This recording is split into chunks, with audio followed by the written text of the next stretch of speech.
province du Mali-Kébi Est est l'une des provinces, toutes les provinces sont importantes, mais c'est l'une des provinces les plus importantes du pays, surtout en termes de démographie.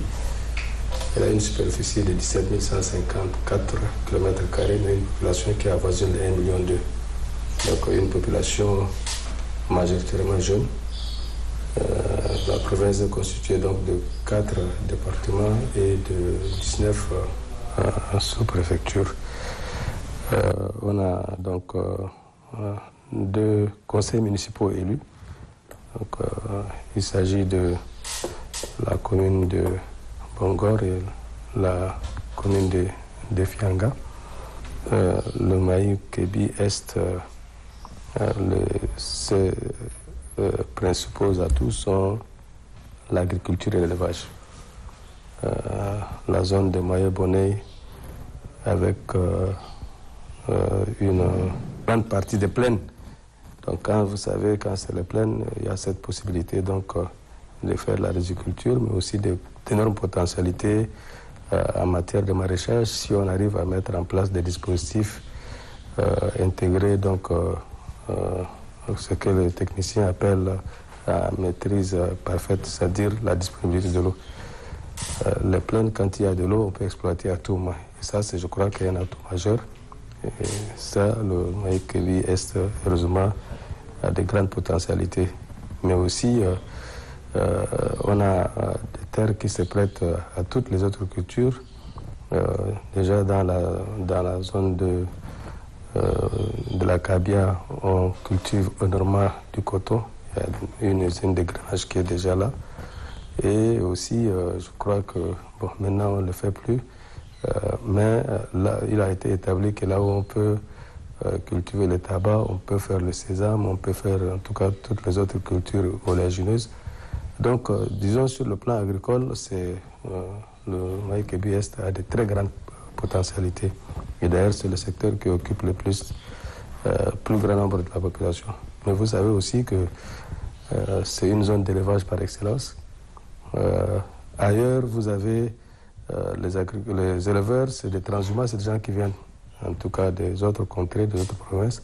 Mais ici, on a une race propre aussi, au Mali-Kébi, le bœuf tout pourri, qui est également une race qui est connue. Donc, c'est une zone d'agriculture et une zone d'élevage. Et donc, je crois que quand on a les deux, ça vraiment, il faut se dire que on a une chance inouïe de faire en sorte que la population ne souffre pas beaucoup de la pauvreté. Mais ces potentialités-là ne sont pas encore exploitées de telle sorte qu'on puisse aujourd'hui, en tout cas, lutter efficacement contre la pauvreté. Et avec le phénomène aujourd'hui que vous connaissez, la jeunesse se désintéresse de la terre. Et puis, il y a aussi l'exode, ainsi de suite. Et donc, ce qui fait que les potentialités sont là, mais malheureusement, et de manière incompréhensible, la pauvreté aussi est là. Donc, il y a un travail à faire à ce niveau.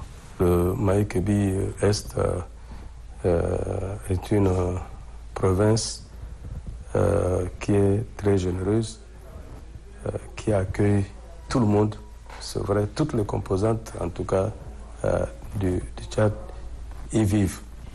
Les conflits d'évoquer, ce sont les conflits agriculteurs-éleveurs.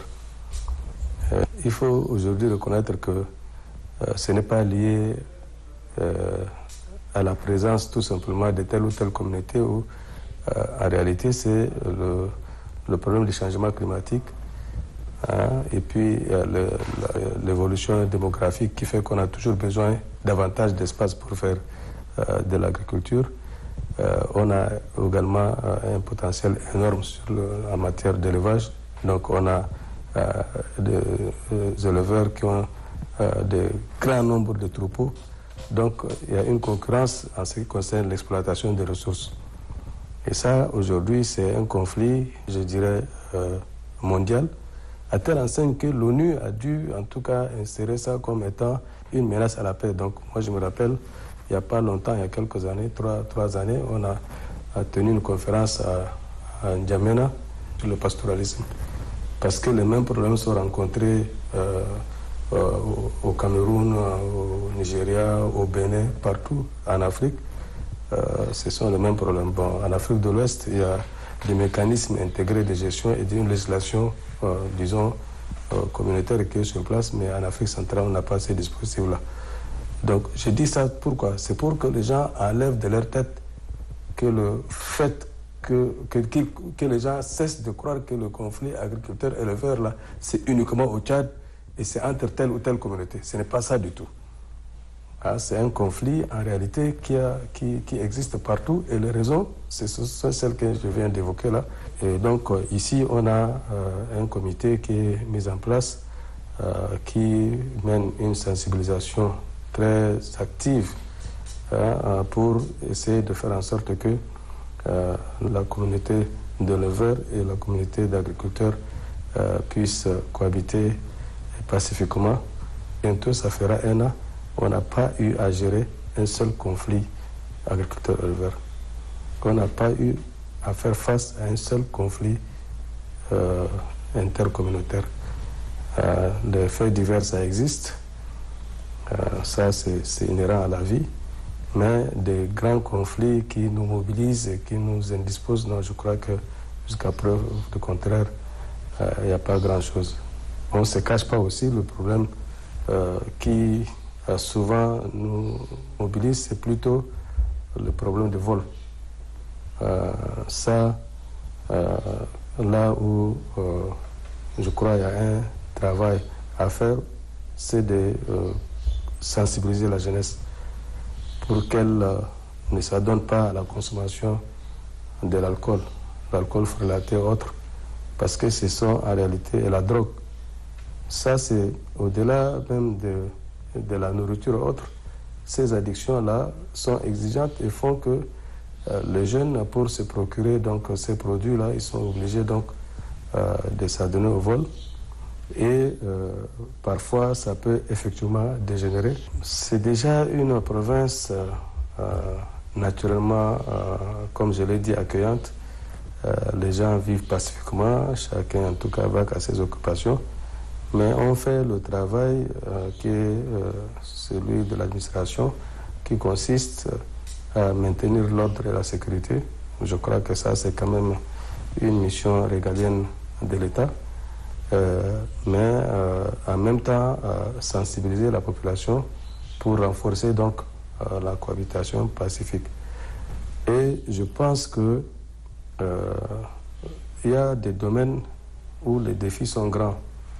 Il y a le problème donc aujourd'hui d'accès aux soins, de lutter contre les maladies qui sont évitables pourtant et qui continuent à faire en tout cas des dégâts. Nous faisons un travail d'ensemble, maintenir la paix et la sécurité, mais aussi œuvrer dans le domaine de développement. Déjà, le fait qu'on soit un voisin, un pays étranger, c'est une opportunité déjà dans le domaine du commerce. On peut importer ce qu'on produit et puis on peut aussi exporter donc de part et d'autre de la frontière. Donc la position géographique est idéale pour le commerce.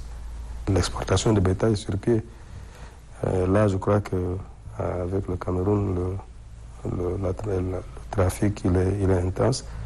Et puis aussi, je crois que vous êtes venu dans le cadre du festival Tokna Massana.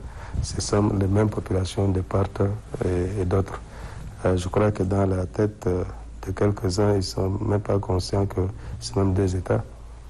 Il y a des faits que nous n'apprécions pas ici, mais les gens exportent ça au Cameroun. Et puis, du Cameroun aussi, les gens font des choses ici qu'on n'apprécie pas de part et d'autre, mais le contact rapproché entre les autorités administratives camerounaises et tchadiennes fait que, en tout cas, nous sommes sur la même longueur d'onde, une même lecture des solutions appliquées aux problèmes qui se posent au niveau de la frontière, mais c'est un atout. Maintenant que vous voyez le travail sur le pont est en train d'avancer, moi je crois que Bongor va être une destination, en tout cas commerciale idéale. Et les trafics vont faire en sorte qu'ils puissent avoir une certaine transformation dans la ville de Bangor. Nous voudrions tout simplement que la population puisse vaquer paisiblement à ses occupations et que chaque citoyen tchadien, où qu'il soit, et en l'occurrence s'il est ici dans le Maï-Kébi Est, il peut entreprendre et puis combattre la pauvreté. Mais aujourd'hui, nous sommes menacés par le phénomène des boissons frelatées, la drogue, ainsi de suite. Et ça, je crois que c'est une inquiétude profonde parce que c'est notre jeunesse qui est en train d'être détruite.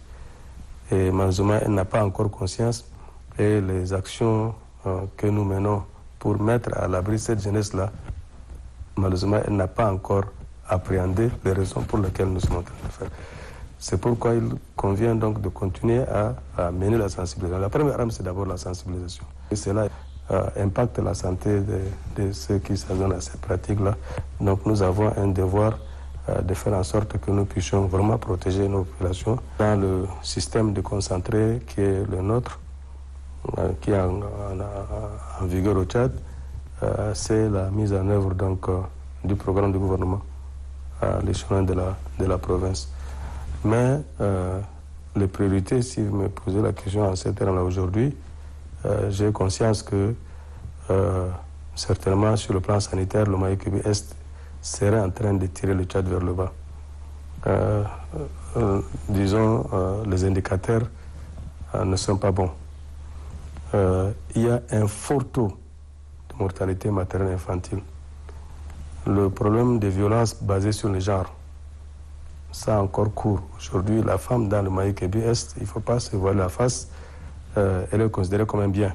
Vous savez, aujourd'hui, quand le grand frère décède, même quand le papa décède, les épouses sont héritées. Tant qu'on n'a pas la paix, qu'est-ce qu'on peut faire? On ne peut rien faire du tout.